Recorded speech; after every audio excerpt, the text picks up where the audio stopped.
नमस्कार. साथी news India या यूट्यूब चॅनलमध्ये मी शकील सय्यद आपल्या सर्वांचे सहर्ष स्वागत करतो. आज आपण मलवडीमध्ये आहोत आणि मलवडीमध्ये डॉक्टर संतोष अंकुश कारंडे यांनी सासवड गणामधून उमेदवारी अर्ज भरलेला आहे आणि हिंगणगाव गटामधून धैर्यशील उर्फ दत्ताबा पानपट यांनी उमेदवारी अर्ज भरलेला आहे. आता आपण पाहतोय की प्रचाराला गती आलेली आहे आणि मलवडी गावचे विविध विकास सोसायटीचे माजी चेअरमन आहेत श्री रमेश बिचुकले काका. प्रचार जोरात चाललाय, काय सांगचाल, जनतेला काय आव्हान करचाल? सर्वप्रथम मी संजू बाबा, महाराज साहेब, पिठू बाबा यांचं मनपूर्वक आभार मानतो. कारण गावात एवढी लोकसंख्या कमी असताना सुद्धा त्यांनी सहकार्य केलं तिकीट देण्याचं म्हटलं तर. पण असं ह्यालाही म्हणजे छोट्याशा गावाला सहकार्य केल्याबद्दल मी त्यांचं प्रथम आभार मानतो. आणि दुसरी गोष्ट, तो सारिकताई अनपट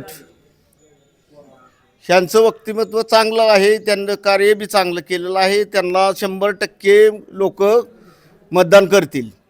नक्कीच यांना मतदान करतील. आता मी मगाशी पाहिलं की 3 ते 4 हजार मतांनी आम्ही निवडून देऊ असं उमेदवाराला सांगितलं. काय करण्याची पाहिजे? 100%. कारण तेवढा विकासच झालेला आहे. विकास म्हणजे महत्त्वाचं पाण्याचं काम महाराज साहेबांनी केलेलं आहे. दुसरी गोष्ट MIDC आणलेली आहे. आणि बेरोजगार जे इकडं तिकडं पळत होते ती कामाला पोरं लागलेली आहेत. अजून काय राहिली असतील ती सुद्धा लागू शकतील. दुसरी गोष्ट, यांचं कर्तव्य जे आहे न सांगण्याच्या पलीकडलं आहे. कारण त्यांनी कर्तबदारी तेवढी केलेली आहे. कारण आज ह्या वेळेस लोक इथं थांबली दिसली सुद्धा नसती. खालील कॅनल खाली निघून गेली असती. कारण मला माहिती आहे की जर पीक घेतला, ज्वारीचं पीक घेतलं तर पीक बाहेर सुद्धा ते कणीस निष्ठत नव्हतं. एका पानाबावी पीक निघून जायचं. तुम्हाला सांगतो, बैलांना घालायला लागायचं. अन्न खायची सुद्धा अवस्था बेकार होती. पण आजच्या मितीला महाराज साहेबांमुळं सगळं व्यवस्थित चाललं आहे. त्याच्यामुळं महाराज साहेबांना लोक नाहीत विसरू शकणार.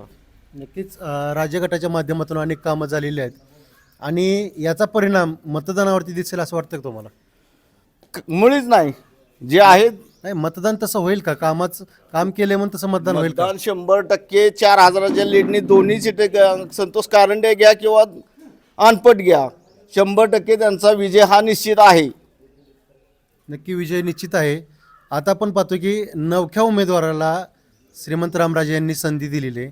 काय कारण असं याच्या पाठीमागचं? कारण म्हणजे त्यांचं कार्य बी तसं आहे. महत्त्वाचं म्हणजे गाव पातळीवर, गाव लेवलवर अनेक गावाची भेटी गाठी संपर्क आणि त्यांचं कार्य पहिल्यापासूनच चांगलं असल्यामुळे त्यांना तिकीट भेटलेले आहे. कारण काहीच नाही हो, अशा कारणामुळे त्यांना ही दिली बघा तिकीट. तुम्ही जनतेला आणि मतदारांना काय सांगचाल? जनतेला आणि मतदाराला मी एकच सांगू इच्छितो की ज्यांनी विकासाचं काम केलं त्यालाच तुम्ही सहकार्य करा.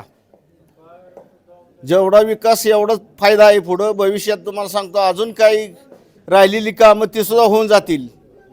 पण असा माणूस निर्माण न होणारा, सांगायचं तत्परते तुम्हाला सांगायचं म्हटलं तर आपण रस्त्यात रस्ता जरी द्यायचा म्हटलं तर हातभर माणूस इकडं तिकडं सरून देणार. पण आज महाराज साहेबांनी इतकं काम मोठं केलं की त्यांना एवढं गावात पुनर्स्थित करणं एवढं सोपं नाही. त्यांचा किती त्याग असेल त्यांची त्यांनाच माहीत. हे आपण आयत्या पिठावर गुड्या मारतोय, त्याच्यामुळं आपल्याला त्यांची किंमत कळत नाही. हे महत्त्वाचा मुद्दा नाही. खरं आहे काका की नवीन पोरांना या गोष्टी माहीत नाहीत ना. मग आता नवीन पोरं जे व्हॉट्सअपला दिसतंय, मोबाईलवर दिसतंय तेच बघून काम करतात. काय सांगचाल या पोरांना? बरोबर आहे की जे एवढं कार्य केले म्हणल्यावर महाराज साहेबांना सहकार्य करावं. मी हात जोडून कळकळची विनंती करतो की हे माणसाला तुम्ही विसरू नका. डॉक्टर संतोष कारंडे असो किंवा अनपट साहेब असो, या सर्वांना एकाच दिलाने एका जुटीने मतदान करावं असं मी आवाहन करतो. तर हे होते मलवडी गावच्या विविध विकास सोसायटीचे माजी चेअरमन श्री रमेश बिचुकले काका. आपण साथी न्यूज चॅनलशी बोलला त्याबद्दल आपल्या सर्वांचे मनपूर्वक आभार. धन्यवाद.